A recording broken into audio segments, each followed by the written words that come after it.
వచ్చేసి 9th క్లాస్లో వృక్ష కణజాలాలు. ఏకకణజీవులు ఒకే కణం అన్ని విధుల్ని నిర్వర్తిస్తుంది. అంటే మనం బ్యాక్టీరియాలు తీసుకున్నట్లయితే ఒకే కణం అనేది అన్ని విధుల్ని నిర్వర్తిస్తుంది. వృక్షకణాలన్నీ బహుకణజీవులు. జంతువులాగే ఇవి కూడా పెరుగుదల, శ్వాసక్రియ, విసర్జన వంటి జీవక్రియని జరుపుకుంటాయి. బహుకణజీవులు అంటే ఒకటి కంటే ఎక్కువ సెల్స్ అనేటివి వృక్షాల్లో ఉంటాయి.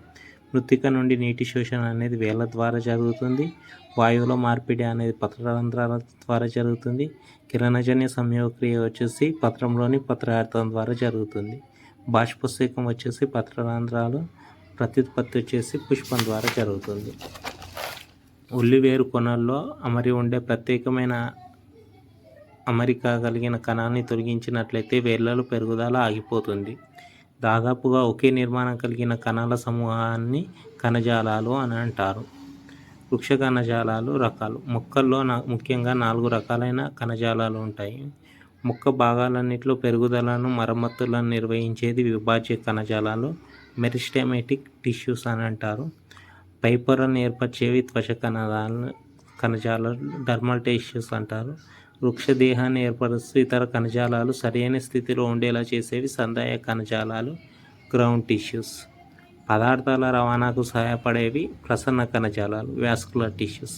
మొదటగా వచ్చేసి విభాజ్య కణజాలాలు. కాండం కొన భాగాల్లో, పార్శ్వ విభాగాల్లో, ఇతర కణజాలాల పొరల మధ్యలోనూ విభాజ్య కణజాలాన్ని చూడవచ్చు.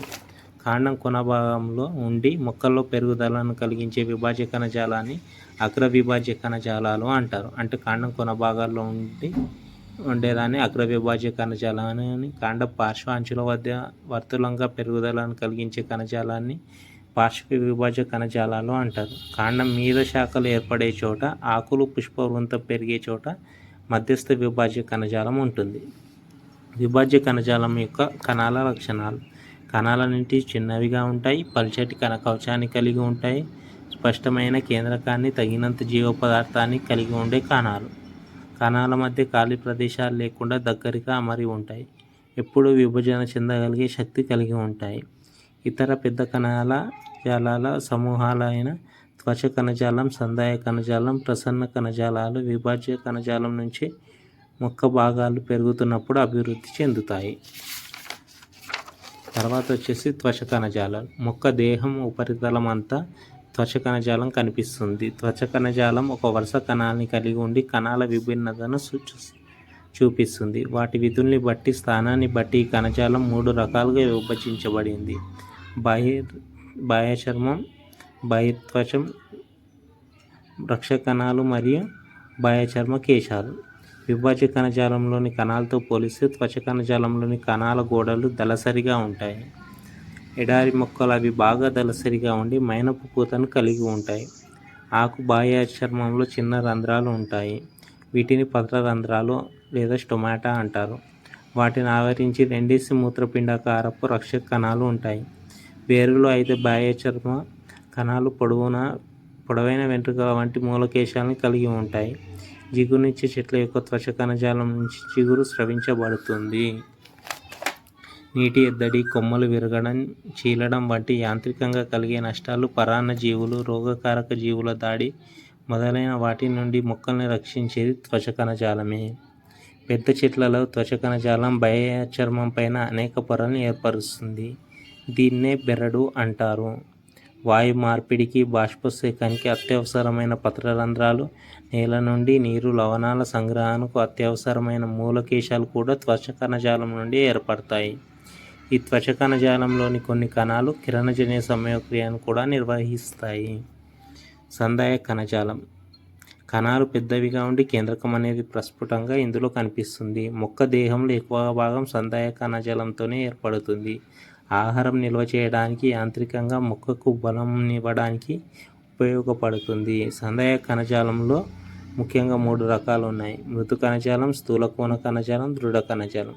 మృదు కణజాలంలోని కణాలు మృదువుగా ఉండి పల్చని గోడలు కలిగి వదులుగా సంధించబడి ఉంటాయి. అర్ధరేణువుని కలిగి ఉండే మృదు కణజాలాన్ని హరిత కణజాలం అంటారు. పెద్ద గాలిగదుల్ని కలిగి ఉండే మృదు కణజాలాన్ని వాయుగత కణజాలం లేక వాతయుత కణజాలం అంటారు.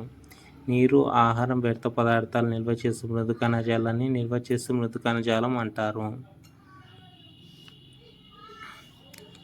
మృదు కణజాల కణాలతో పోలిస్తే స్థూల కోణ కణజాలంలోని కణాలు దళసరి గోడల్ని కలిగి కొంచెం పొడవుగా ఉంటాయి. స్థూల కోణ కణజాలం యాంత్రిక ఆధారాన్ని ఇచ్చే సజీవ కణజాలం. దృఢ కణజాలంలోని కణాలు దళసరి గోడలు కలిగి ఉండి కణాల మధ్య ఖాళీలు లేకుండా దగ్గరగా అమరి ఉంటాయి. కనుకనే త్వచ కణజాలంతో పోలిస్తే సంధాయక కణజాలంలో పలు రకాల కణాలని మనం చూస్తాము. వాటిలో కొన్ని కిరణజన్య సమక్రియ కూడా జరుపుతాయి. నెహమియా గ్రూ అనే శాస్త్రవేత్త లండన్లోని రాయల్ సొసైటీకి కార్యదర్శిగా పనిచేశాడు. 1664 సంవత్సరంలో మొక్కల అంతర్నిర్మాణం మీద అధ్యయనం చేశాడు. మొక్కలోని ప్రతి భాగం 2 రకాల విభాగాల్ని కలిగి ఉంటుంది. ఒకటి దవ్వ, రెండోది గట్టి భాగం అని భావించాడు. ఇది అతని ప్రాథమిక భావన. దవ్వ భాగానికి గ్రూ మృదు కణజాలం అని పేరు పెట్టాడు. మొక్కల దేహంలోని కణజాలాలపై గ్రూ అధ్యయనం చేసి 1682 సంవత్సరంలో అనాటమీ ఆఫ్ ప్లాంట్స్ అనే గ్రంథాన్ని రాశాడు. గ్రూ రచించిన గ్రంథం ఏంటిదనంటే అనాటమీ ఆఫ్ ప్లాంట్స్. ప్రసన్న కణజాలం. రవాణాలో పాల్గొనే కణజాలాలే ప్రసన్న కణజాలాలు. దారు కణజాలాలను ఆనుకొని ఉన్న కణజాలాలని పోషక కణజాలాలు అంటారు. వేర్లు నేల నుండి సేకరించిన నీరు, పోషక పదార్థాలు దారు ద్వారా కిరణజన్య సమయక్రియలు తయారైన ఆహార పదార్థాలు పోషక కణజాలాల ద్వారా మొక్క భాగాలకు సరఫరా అవుతాయి. కాబట్టి వాటిని ప్రసన్న కణజాలాలు అంటారు. దారు, పోషక కణజాలాలు రెండూ కలిసి నాళికా పుంజాలను ఏర్పరుస్తాయి. ప్రసన్న కణజాలం యాంత్రిక ఆధారాన్ని ఇస్తుంది. దారువులో పొడవైన దారు కణాలు, దారునాళాలు, తంతువులు, మృదు కణజాలం ఉంటాయి. పోషక కణజాలంలో పొడవైన చాలనీ కణాలు, చాలనీ నాళాలు, సహకణాలు, నారలు, మృదు కణజాలం ఉంటాయి. మొక్కలో ఉండే ప్రసన్న కణజాలాలు చాలా ఎక్కువ ఎత్తు వరకు నీటిని తీసుకుపోగలవు.